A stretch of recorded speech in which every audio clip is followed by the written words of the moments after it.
Когда началась Вторая мировая война, лучшим танком на вооружении США был средний танк М2. Фактически это была самоходная огневая точка с пулеметами, на которую, ко всему прочему, установили и 37-мм пушку как противотанковое средство. Но в 1939 году артиллерийско-техническая служба провела эксперименты, чтобы посмотреть, не сможет ли 75-мм пушка лучше справляться с противопехотной ролью. И оказалось, что да, на самом деле может.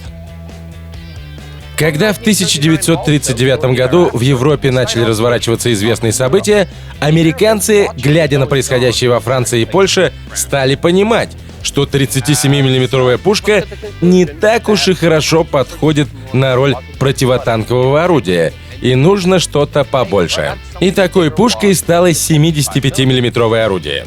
Как я уже сказал, артиллерийская служба экспериментировала и установила 75-мм гаубичную пушку М1 в правый спансон танка Т-5Е2, то есть среднего танка М2.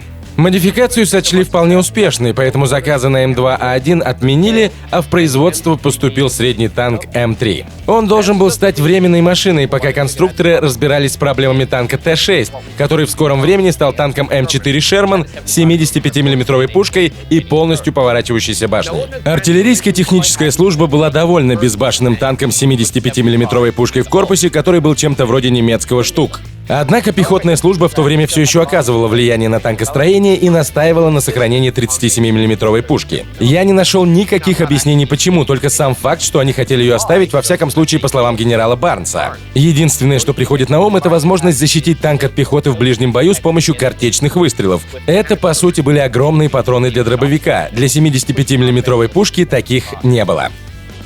При этом конструкторы решили убрать с М3 несколько пулеметов, но они хотели превратить этот танк в истинный кошмар для пехоты противника — пулеметную машину судного дня. Поэтому на башню была установлена дополнительная башенка с еще одним пулеметом калибра 7,62. Из-за этого довольно высокий танк стал еще выше. Он поступил в производство в марте 1941 года и был известен в британской армии как средний танк М3 Ли. Но британцы были не особо впечатлены высотой башни и отсутствием доступа к радиостанции у командира. Они запросили новую башню другой конструкции. Она устанавливалась на тот же погон башни, была немного ниже, чуть длиннее и сидела чуть глубже, а также имела специальную нишу для радиостанции. У британцев эта машина была, конечно же, известна как средний танк М3 Грант. Не генерал Грант. В официальном документе от Черчилля четко говорилось не использовать слово «генерал». Но люди все равно в итоге стали его так называть. Танк производился на заводе компании Пульмана, которая выпускала роскошные, комфортабельные пассажирские вагоны, и на заводе Press Steel Car Company, которая тоже выпускала вагоны, но не такие роскошные. Мы находимся в Австралийском музее бронетехники и артиллерии, городе Кернст, штат Квинсленд. И с позволения администрации музея мы сегодня посмотрим на М3 Грант. Это будет наша традиционная экскурсия. В первой части мы осмотрим танк снаружи, поговорим о ходовой части, двигателе и так далее. Во второй части заберемся внутрь и посмотрим, насколько весело там было 6 или 7 членам экипажа.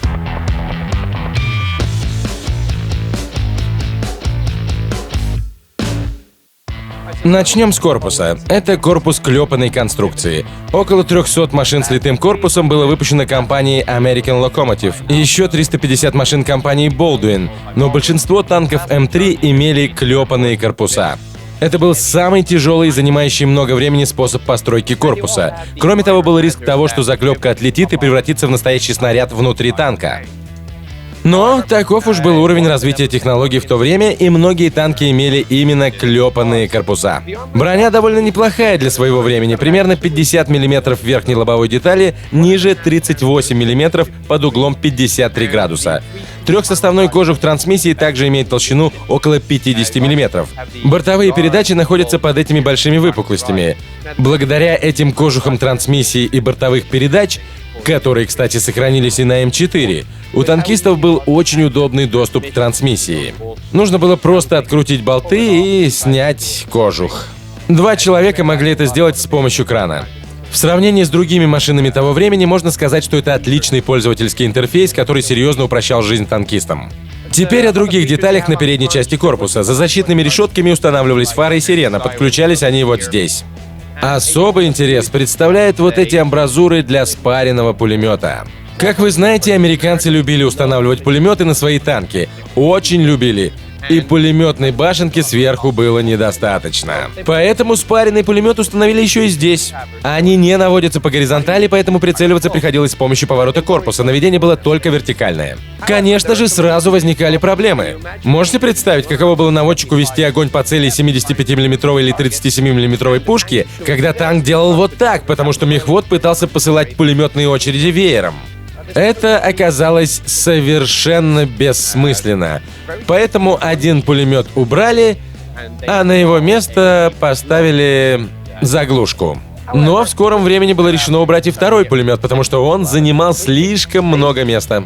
Поэтому почти на каждом М3, который вы можете увидеть, пулеметные амбразуры обычно заварены.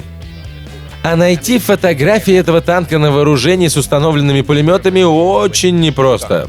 Впоследствии стали использовать пулеметы на станках-треногах, которые хранились в задней части корпуса. Их можно было демонтировать и использовать как стандартные станки для пулемета калибра 7,62. Несмотря на это, на некоторых танках М4 остались спаренные курсовые пулеметы. Но скоро конструкторы поняли, что это действительно плохая идея, на них снизошло озарение, и они быстро избавились от этих пулеметов. Левее на корпусе расположен большой люк мехвода. В него встроен перископ, и мы, конечно же, рассмотрим его, когда будем внутри. 75-миллиметровая пушка М2, которая не доходит до края гусениц. Это было такой фишкой танкостроения тех лет. Никто не хотел, чтобы орудие выступало за гусеницы. Ну что ж, достаточно сказать, что это оказалось довольно глупой идеей, и в более поздних танках использовалась 75-миллиметровая пушка М3, которая была длиннее и имела большую начальную скорость полета снаряда, что лучше подходило для противотанковых действий. На некоторых фотографиях танков с пушкой М2 можно увидеть большой противовес на конце дула. Он устанавливался для стабилизации орудия. Более длинной пушке М3 он был не нужен, потому что само орудие было тяжелее. Теперь посмотрим на борт.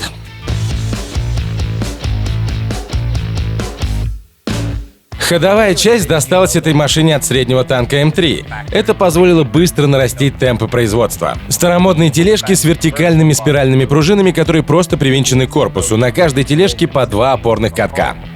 Так как использовались болты, заменить тележку было очень просто. Нужно всего-то открутить старую и привинтить новую. Также, в отличие от других подвесок, например, подвески Кристи, тележки не занимали места внутри корпуса. Минусом являлся недостаточный ход тележки по вертикали, потому что на других машинах ход катка по вертикали был больше. Центральный опорный ролик находится наверху тележки. Ее можно назвать тележкой облегченного режима работы, потому что усиленные тележки в дополнение к опорному ролику имели еще и опорные рамы. Траки тоже снижали мобильность машины, они были шириной всего 40,5 сантиметров. В то время полагали, что если траки будут шире, то вся гусеничная система и танк станут тяжелее, и танк станет более медленным. Поэтому было решено, что скорость важнее, чем проходимость. Оглядываясь назад, можно сказать, что это было не лучшее решение, и впоследствии на танках стали применять соединительные планки трака в виде утиного носа. И, конечно, подвеску с горизонтальными пружинами, которая была намного шире и оснащалась сдвоенными катками на тележках. В обеих гусеницах по 79 звеньев. Это изрядно поизносившиеся траки модели Т-41. На них устанавливались простые резиновые накладки, и если они стирались с одной стороны, можно было их перевернуть и использовать резину с другой. Конечно, делать это было ужасно неудобно. Могу только представить, каково это снимать и переворачивать каждый трак и каждую соединительную планку. Позже траки Т-41 заменили на Т-51, накладки на которых имели двойной слой резины. Так что срок их службы был такой же, но теперь не нужно было их переворачивать. Использовались также резиновые накладки типа Double I и резинометаллические накладки шевронного типа.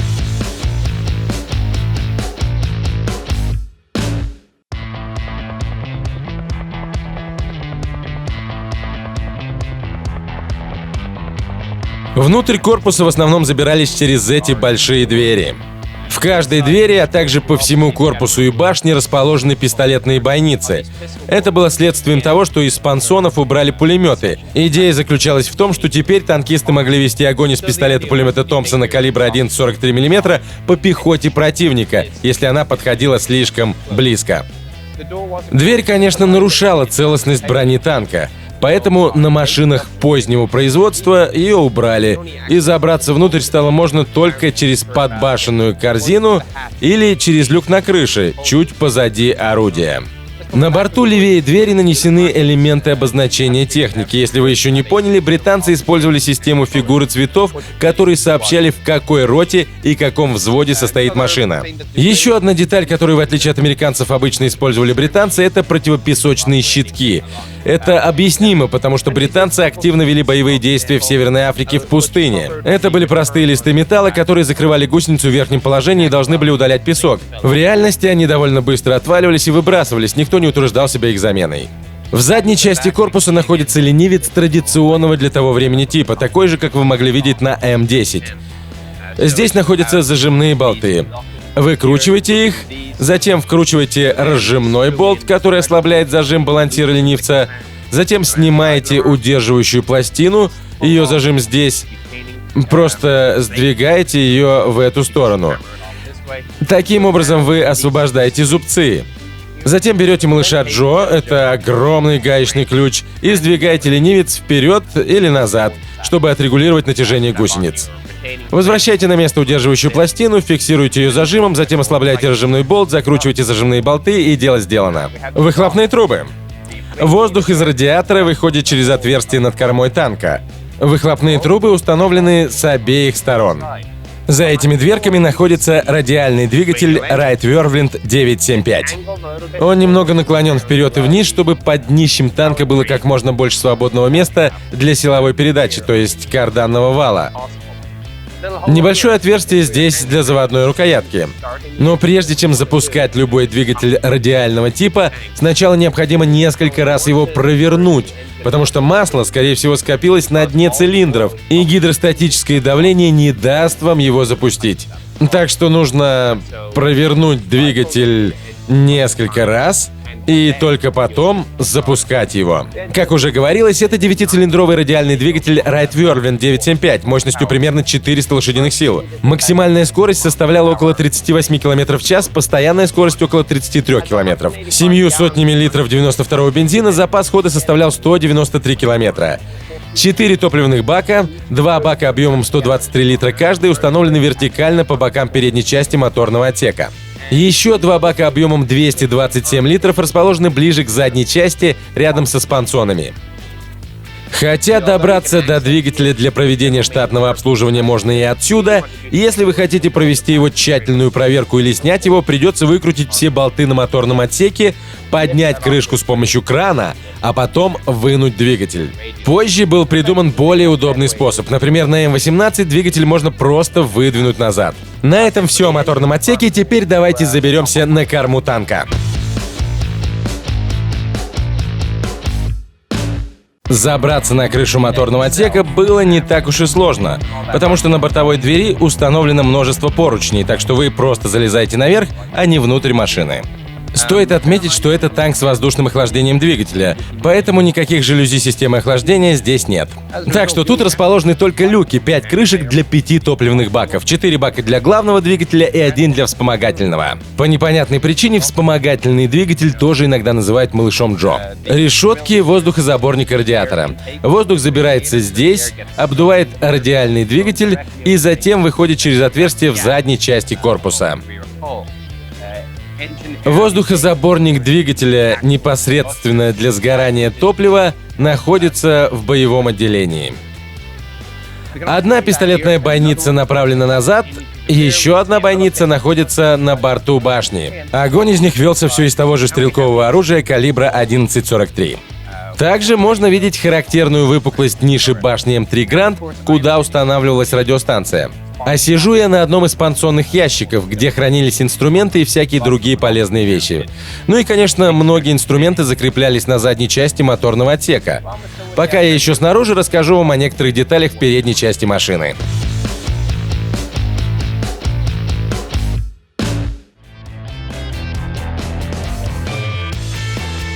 Мы забрались на крышу корпуса, и если бы в экипаже не было так много людей, то здесь было бы много места, чтобы спать. Я нахожусь прямо над 75-миллиметровой пушкой, а с правой стороны можно видеть крышку главного люка. На некоторых танках с литыми корпусами люк был наклонен вниз. Здесь расположен механизм наведения и прицеливания орудия. Это орудие казематного типа, поэтому когда пушка поворачивается налево или направо, у прицела должно быть достаточно места, чтобы вращаться вокруг этого шарнирного узла. 37-миллиметровая пушка тоже была стабилизирована, и в дополнение к противовесу на пушке М2 еще один противовес можно было установить вот здесь. Когда он установлен, он напоминает цилиндр тормоза отката, но на самом деле это просто кусок металла, который должен сбалансировать систему, чтобы работала стабилизация. На многих фотографиях можно увидеть танки без противовеса, а это значит, что экипаж не использует стабилизатор. А вот был ли стабилизатор действительно хорошим устройством, это уже другой вопрос. Общеизвестно, что танкисты во многих подразделениях просто не использовали стабилизатор. Они говорили, что он не работает. Бронетанковый комитет провел необходимые проверки, и из отчетов стало понятно, что существовало 2 или 3 проблемы. Во-первых, ранние версии стабилизаторов действительно работали не очень хорошо. Но это довольно быстро исправили. Во-вторых, само устройство было настолько засекречено, что никто не обучал экипажа, как им пользоваться или обслуживать его. В итоге стабилизаторы не работали, когда танкисты пытались с ними разобраться, и это привело к появлению неуверенности в собственных силах. Но в некоторых подразделениях танкисты все же сумели сами понять устройство стабилизатора, и они стали буквально молиться на него. Эффективность стабилизатора в битвах даже превзошла все ожидания бронетанкового комитета. Это еще один пример того, что дело часто не в самом оборудовании, а в том, как им пользуются. На этом рассказ о деталях снаружи танка закончен. Мы вернемся во второй части и заберемся внутрь, чтобы посмотреть на 6 рабочих мест экипажа.